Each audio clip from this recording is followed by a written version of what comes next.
हाय बच्चों, कैसे हैं आप सभी। आई होप अच्छे होंगे, राइट।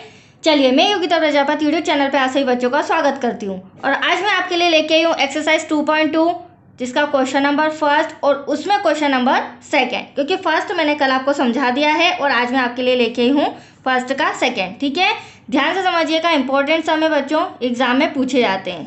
देखिए, निम्न द्विघात बहुपदों के शून्य ज्ञात कीजिए और शून्यकों एवं गुणांकों के बीच के संबंध की सत्यता की जांच कीजिए।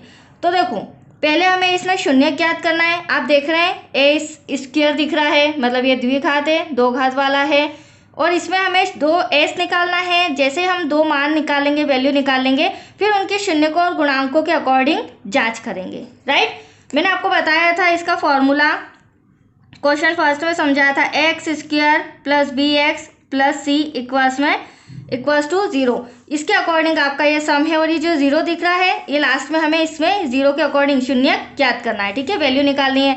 अब एक्स स्क्वायर क्या आएंगे, ए है तो ये ए हमारा क्या हो जाएगा, गुणांक हो जाएगा। थोड़ा सा और मैं आपको बता देती हूँ, बी एक्स है तो ये भी एक्स हमारा बी का गुणांक हो जाएगा, सी है तो ये हमारा अचर पद होता है। ठीक है, 1 मिनट का समय लेके आपको ये फिर से समझा देती हूँ। अब हमें सम दिया है, अब सम को आप देखिए, एस स्क्वायर का गुणांक 4, एस का गुणांक 4 और ये जो 1 है ये हमारा क्या है बच्चों, अचर पद। अब देखिए सॉल्व करते हैं। फर्स्ट सम में भी मैंने आपको बताया था कि हमें फर्स्ट एंड लास्ट डिजिट का मल्टीप्लाई करना है और जो बीच में 4 है इसका फैक्टर करना है, मतलब गुणनखंड। हमारा मेन उद्देश्य 4 लाना है, वो प्लस करके आए या माइनस करके आए। ठीक है, और फर्स्ट एंड लास्ट का मल्टीप्लाई करोगे तो आपके पास क्या आया, 4 1 जा 4।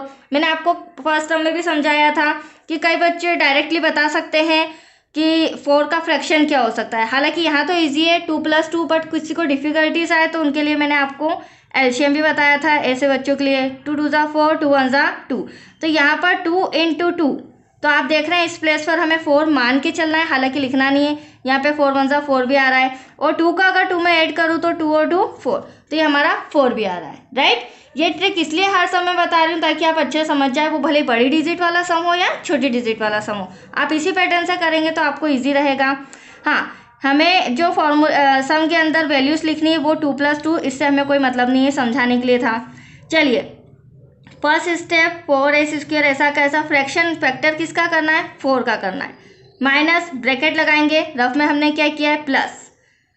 अब यहाँ पर हमें s दे रखा है, x होता तो मैं x लिख लेती, यहाँ पर 2s + 2s। ठीक है बच्चों, ब्रैकेट क्लोज, प्लस का 1 एज इट इज, ऐसा कैसा।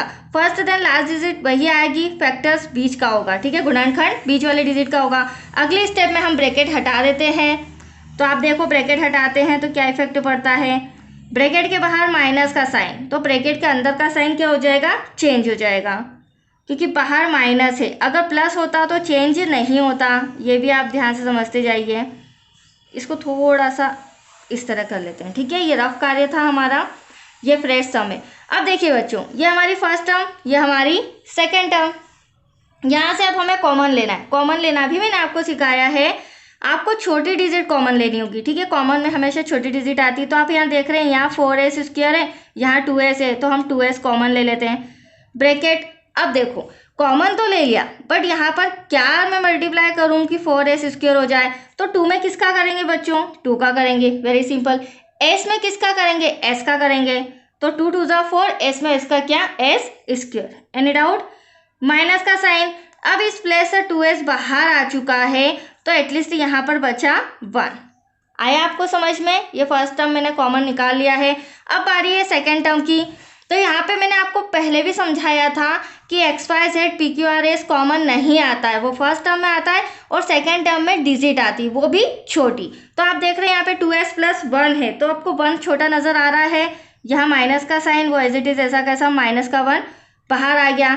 अब जब किसी भी संख्या में से 1 कॉमन लिया जाता है तो ब्रैकेट के अंदर वही डिजिट आती है। जैसे 1 में क्या मल्टीप्लाई करूँ, 2s आ जाए तो 2s का ही मल्टीप्लाई करेंगे। यहाँ पे साइन का भी ध्यान रखना है, माइनस माइनस प्लस, मेरे को कैसे भी करके ये वाली कंडीशन लानी है। ठीक है, तो माइनस माइनस प्लस।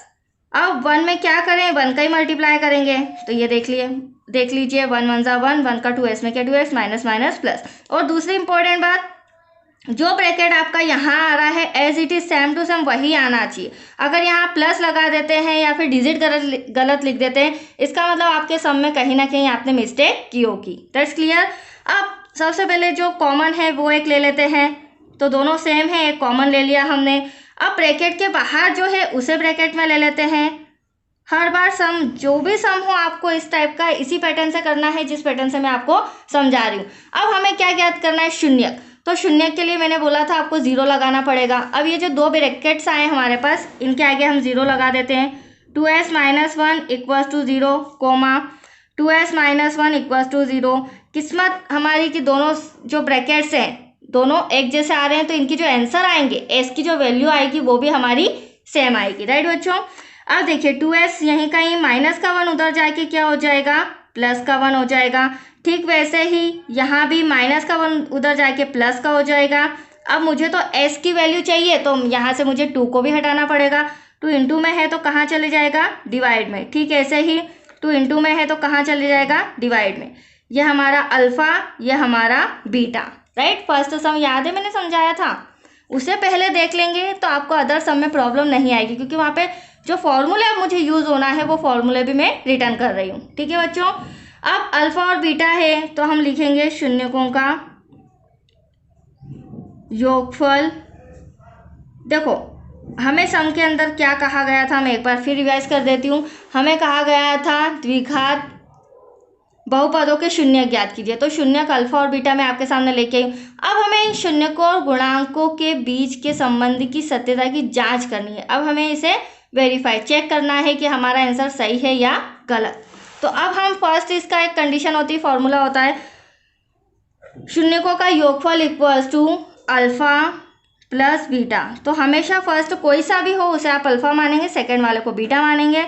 अल्फा क्या हो जाएगा, 1/2, बीटा भी वही होगा 1/2। अब इसे सॉल्व करें, क्रॉस मल्टीप्लिकेशन करेंगे बच्चों। तो यहाँ पर 2 1 ज़ा 2 प्लस 2 1 ज़ा 2, डिवाइड में करेंगे 2 2 ज़ा 4।